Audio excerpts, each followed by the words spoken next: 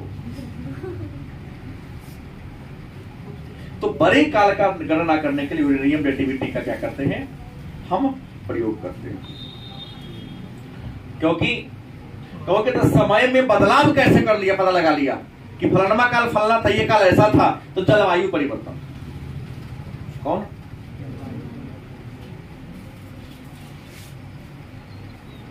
जलवायु में परिवर्तन आता है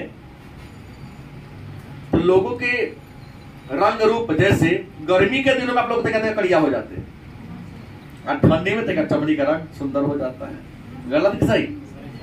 मौसम जलवायु बदलाव आया कि नहीं आया? ऐसे ही उस समय भी मौसम और जलवायु में बदलाव आया होगा। तो मौसम और जलवायु में बदलाव के कारण समय के नामकरण भी हुआ होगा, लेकिन छोटा बदलाव नहीं, बहुत बड़ा बदलाव के कारण। तो जलवायु बदला, नामकरण तिथिकरण की जो समस्या थी उसका समाधान होने लगा। अब है खेती और पशुपालन की बात करते हैं। किसकी बात है? खेती व पशुपालन। आखिर इंसान को ऐसा क्यों लगा कि हमें खेती करनी चाहिए और पशु को पालना चाहिए? तो खेती के बारे में विद्वान लिखते हैं कि खेती करने के दिमाग इनके मन में आया कि जंगल में जब कंदमूल इकट्ठा करते थे, इस दौरान इनके दिमाग में थोड़ा सा एक बात सूझ विकसित हुआ, पहले ही चर्चा कर दिया कि अमुक वृक्ष पर, अमुक पेड़ पर या अमुक जंगल में अमुक महीना में हमको क्या मिलता है? फल मिलता है। तो हमको क्या करना होता है? कुछ महीना इस जंगल में रहे, फल खा लिए, अगला महीना में यहाँ का फल खत्म हो गया, अमुक जंगल में गए, वहां फल मिला, वहां खा लिए, फिर अगला महीना के लिए अमुक जंगल में गए, फल खा लिए। तो क्यों ना अलग अलग महीना में अलग अलग वृक्ष पर जो फल लगते हैं उन सारे के बीज को धरती में अलग अलग महीना में क्या कर दिया जाए? बो दिया जाए। तो सालों भर हमको एक ही जगह पर क्या होगी? फल की प्राप्ति होगी। जैसे आप देखो ना, बारहमासिया हर फल आ रहा है, आमों का बारहमासिया 12 महीना देता है। अब हुआ कि जिसके पास जमीन जथा ज्यादा होगा, कुछ में आम का पौधा, कुछ में लीची का पौधा, कुछ में पपीता का पौधा, कुछ में कटहल बलहल लगा देगा, अधिकार न है, सब कुछ खाने का मन है। तो ऐसा वैज्ञानिकों ने विकास कर दिया है कि पेड़ एक रहेगा, हर डाल में अलग अलग फल निकलेगा। एक ही पेड़ में, एक में आम फलेगा, एक में लीची फलेगा, एक में अमरूद फलेगा, एक में नींबू फलेगा। है ना ऐसा बात? टेंशन में जी रहा है यादव जी। हथौड़ी वाला दिमाग एक रहा है, सुनार से सीखो, छोटा मोटी वाला जोड़ा जाता है, क्लोनिंग विधि। तो खेती का ऐसे विकास हुआ होगा। चूंकि खेती किया तो भाई ऐसा कोई फल नहीं है कि अभी रोपे अभी काट के खा ले, क्या जाए? ऐसा नहीं है। तुमको जानबूझ के काम तुमको प्रश्न कर सकता है बाद में। ऐसा कोई फसल नहीं है कि अभी रोपे और अभी काट के खा ले। भाई खेती करने के लिए तो खेत तैयार करना होगा, बीज को डालना होगा, उसको निकोनी कमैनी सब करना होगा, पक के तैयार होगा, उसको साफ सुथरा करना होगा। भाई फल खेती किए हैं, इसका फल पाने के लिए हमको एक जगह ठहरना पड़ेगा। भाई ठहरेंगे तो क्यों नहीं यहाँ पर घरे बना के? खेती करने के लिए मजबूरी था कि 4 महीना वहां पर क्या करना पड़ा? रुकना पड़ा। तो 4 महीना रुकेंगे तो यहाँ पर एक अस्थायी निवास, और ऐसे लोगों में अस्थायी निवास करने की क्षमता का क्या हुआ? विकास हुआ। और अस्थायी निवास किया तो कहा? नदी घाटी में। क्यों किया? क्योंकि नदी घाटी के जमीन उपजाऊ था, घर बनाने के लिए गीली मिट्टी मिल गया, खेत के सिंचाई के लिए पानी मिल गया, खुद के पीने के लिए भी क्या मिल गया? पानी मिल गया। और जब तक खेत में फसल न है तो पोखरा में मछली मिल गई, सारा सूखा बड़ी आसानी से मिल जाता था। पशुपालन का दिमाग में क्यों आया? तो मैंने पहले कह दिया कि कंदमूल मिलता तो खाता, कंदमूल न मिलता तो जानवर को मार के खाता। इसने अनुमान लगा लिया कि जानवर भी प्रजनन करते हैं। जानवर बढ़ कह रहा है, इसके मतलब जैसा जानवर वैसा बच्चा पैदा करता है। तो हुआ कि क्यों ना इसी में से कुछ जानवर को पालतू बना लिया जाए। हाँ हाँ, जिसका भी हो, मैं तो सीधा कहानी कर रहा हूं, क्यों ना उसी को पालतू बना लिया जाए, क्योंकि हमको जंगल में जाना नहीं पड़ेगा। कंदमूल मिलेगा तो इसको खाएंगे, नहीं होगा तो दूध देता दूध को खाएंगे, कुछ नहीं मिला तो इसी को मार के मांस खा जाएंगे, क्योंकि दूध भी देगा मांस भी हमको देगा। गलत की सही? लेकिन हुआ तब पशु में किस पशु को पालतू बनाया जाए? या ये प्रश्न कर सकता है इंसान ने सबसे पहले कुत्ता को ही पालतू क्यों बनाया? देख लाइन में उत्तर है, कुत्ता हिंसक नहीं था, खूंखार नहीं था। बाकी जो जानवर था उस समय क्या था? खूंखार था। पालने के क्रम में केवल वो अपना पलना बना लेता, लेकिन कुत्ता क्या था? इसको मार के कम से कम इंसान को नहीं खा सकता। साथ ही कुत्ता वफादार होता है और मानव के लिए हिंसक नहीं होता है। बाकी बाघ से तो वफादारी के हिसाब से छोड़ दो, और हिंसक तो कितना है कि एक बार टेस्ट लग गया मानव के मांस का, हार्ट अटैक करेगा आपको।